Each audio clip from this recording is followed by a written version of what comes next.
Hi, my dear friends. Good morning. I am joining in with My Little Rural Homestead for No Spin January. I thought I did pretty good. I'm hoping to do even better in February because you have to get in the habit of organizing how you want to spend your money and how you're living.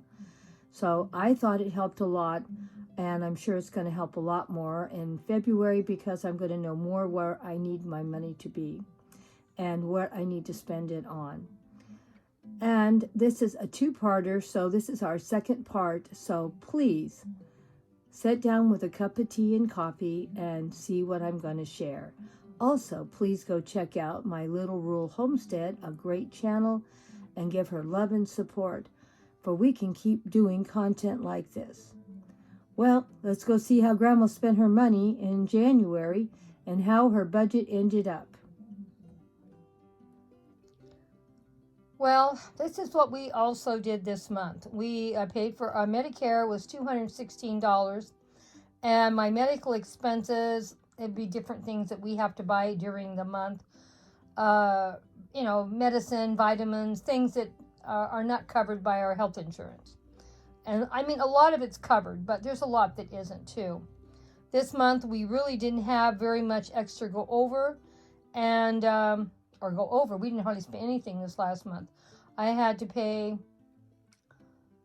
I don't know, maybe like $30 for co-pays for the doctor and a little bit of medicine. So it was very, very little this month. But it's very possible I could spend up to $200 easy. I also had $200 set aside for dental, and that is not much either, because just saying hi to the dentist is probably almost $1,000.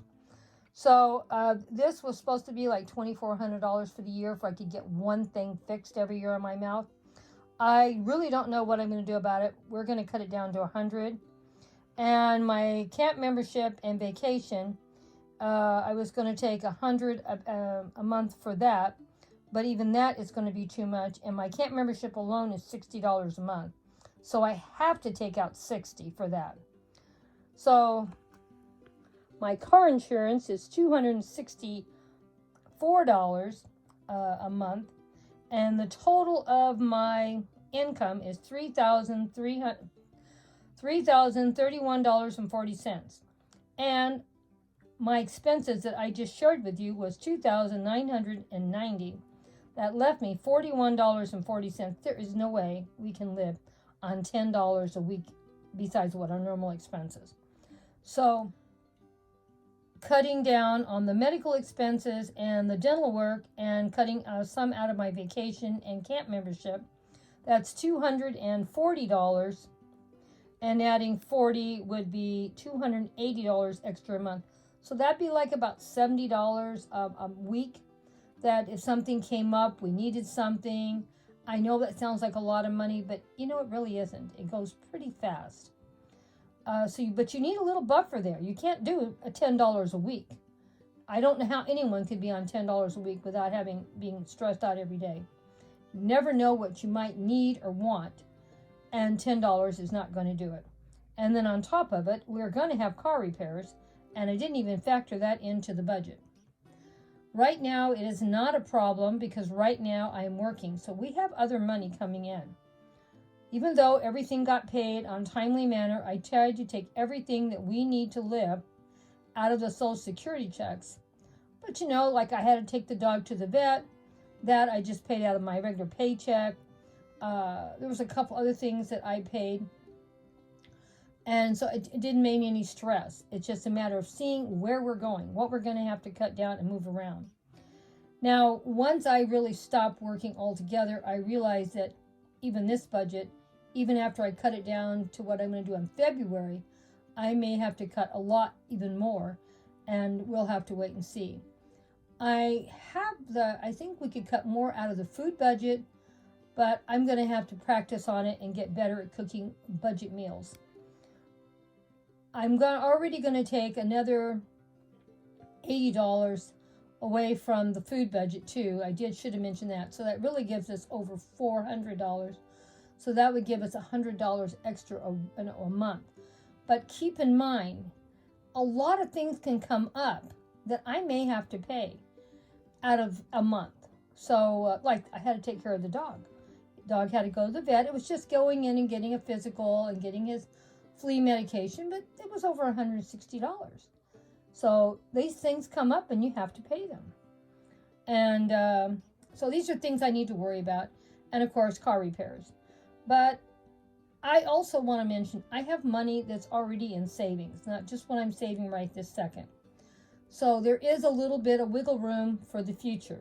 My goal is, before I stop working, I want to get enough money paid ahead or in savings that we can live just about how we live now for hopefully 2 years.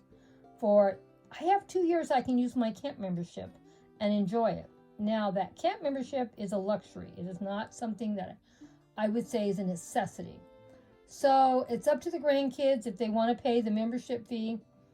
And if they want to keep paying it, it's $600 a year.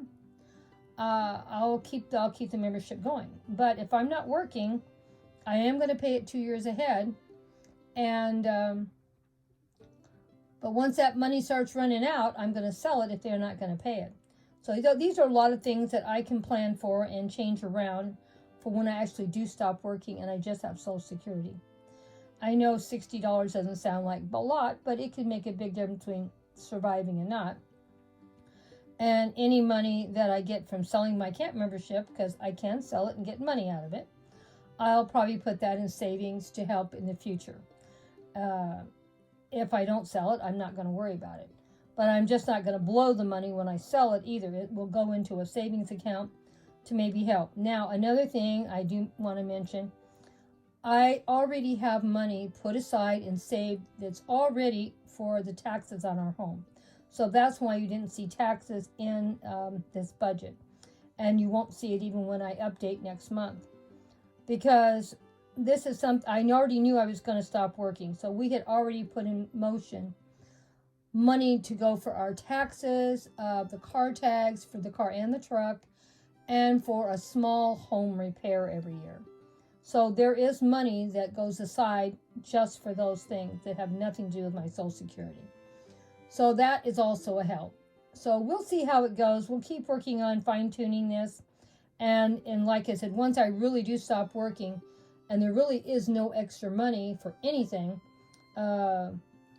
then we'll probably even bring this down even lower, and we'll have to cut some things out that we do spend money on. And eventually we will be selling both the car and the truck, and that will be a big savings, because right there is probably going to be, what would that be? Probably like $400 or $500 extra a month, because the car insurance is $264. You got to count on car repairs somewhere along the line, and I allotted $200 for gas.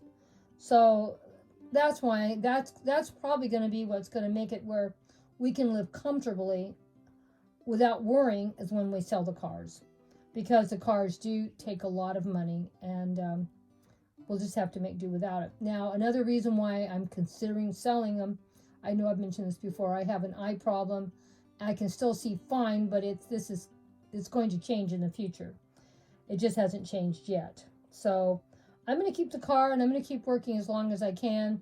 And then when I start having problems, then we'll revisit what I'm going to do. Because you can't drive if you can't see well. So I thought I'd just give you an idea what our budget is. This is how we did for January. We did pretty good. I was pretty proud of myself. The few things that I did buy, I actually went in and got a couple things at Dollar Tree that my husband wanted. And they're no big expense things. They were like, a clipboard and some puzzle books, because he doesn't go or do anything because he's in bad health. So I spent, I don't know, like $7 or $8. That's nothing, and it made him happy. So I thought we did pretty good. And we are going to be doing a no spend for February. Like I said, I'm going to change the budget up a little, but that's about it. So I hope you enjoyed our conversation and my budgeting and my plans. And we will share in another week or two what I had left over, because I did have some money left over. And we'll be putting that in savings somewhere. And I'll talk about that. And we had a little extra money that we're putting in savings for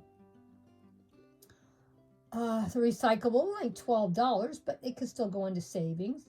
And I had some pocket change, and we'll talk about that. And I put that in another savings account.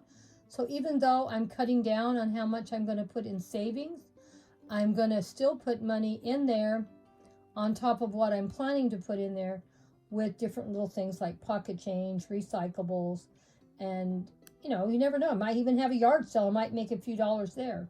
So whatever I can find or make, I'm going to put in there too. So we'll be doing another update next week. I'm sorry I can't ever make it on Friday like I want to. I might even just move it over to Monday because it's just getting too hard. I have too many things at the end of the week.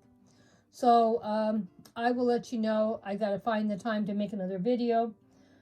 And then I need to make a new budget for next month and all that. And still I have to wait for some money to come in to do it with.